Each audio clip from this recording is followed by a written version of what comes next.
ఉమ్మడి ఖమ్మం జిల్లా రెవెన్యూ విశ్రాంత ఉద్యోగుల ఆత్మీయ సమ్మేళనము ద్వితీయ వార్షికోత్సవం చాలా కోలాహలంగాను, చాలా ఆనందంగాను, ఆత్మీయతగాను, పరస్పర సరస సంభాషణలతోనూ ఆహ్లాదకరంగా చాలా బాగా జరిగింది.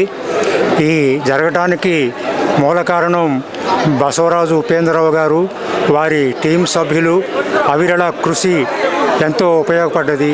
ఇలాంటివి నిర్వహించాలంటే దీక్ష మరియు దక్షత గల వారు మాత్రమే ఇది చేయగలరు. ఆ దీక్ష దక్షతలు బసవరాజు ఉపేంద్రరావు గారు, వారి టీం సభ్యులకు పుష్కలంగా ఉన్నాయి. వారు పుష్కలంగా ఉండబట్టే ఈ కార్యక్రమం దిగ్విజయంగాను నడిచింది. సోదరిమణులంతా కూడా ప్రతి ఒక్కరి మొహంలోనూ ఈరోజు ఆనందం వెల్లివిరిసింది.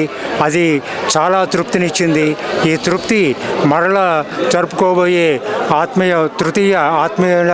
ఆత్మీయ సమ్మేళనానికి వరకు కూడా చాలా ఉత్సాహభరితంగా ఉంటుందని నేను భావిస్తున్నాను.